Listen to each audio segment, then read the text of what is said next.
কলকাতা হাইকোর্টের যে শামশেরগঞ্জের অমানবিক বর্বরচিত ঘটনার পরে যে সিট রিপোর্ট তাতে পরিষ্কার বলা হয়েছে ওখানকার পীড়িত লোকরা আহত লোকেরা থানায় ফোন করেছে, থানার আধিকারিকদের ফোন করেছে, ফোন ধরেনি।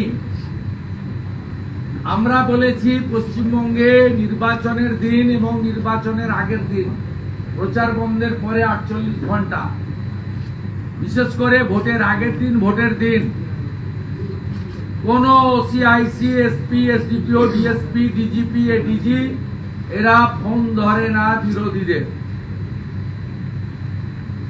আজকে প্রমাণ হয়েছে সিটের রিপোর্টে।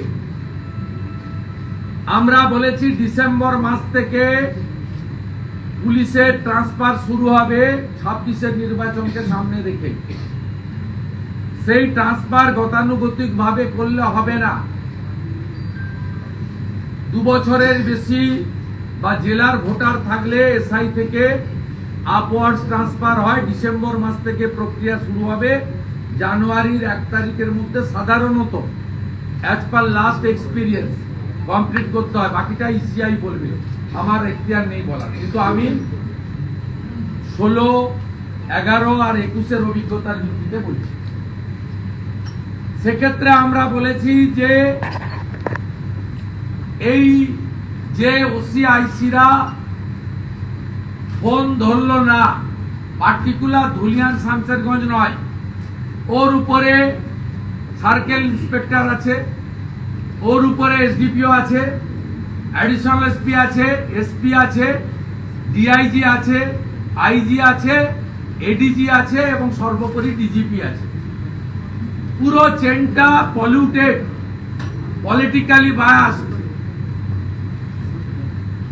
এবং তারা এই কাজ দিনের পর দিন করেছেন। আমরা এখন থেকে বলেছি যে আপনি ইলেকশন কমিশনের সঙ্গে কথা বলে এসওপি বদলে দেন। আপনি যে কোনো স্টেট থেকে পুলিশ আধিকারিক নিয়ে এসে অফিসার ইনচার্জ, এসপি, ডিজিপির জায়গা বসান, নইলে সেন্ট্রাল প্যারামিলিটারি ফোর্স থেকে বসান। এখন থেকে আপনাকে স্ট্যান্ডার্ড অপারেটিং প্রসিডিওর চেঞ্জ করতে হবে। পশ্চিমবঙ্গের ডেমোক্রেসিকে রক্ষা করার জন্য আমরা ফেভার চাই না, আমরা ফেয়ার ইলেকশন চাই।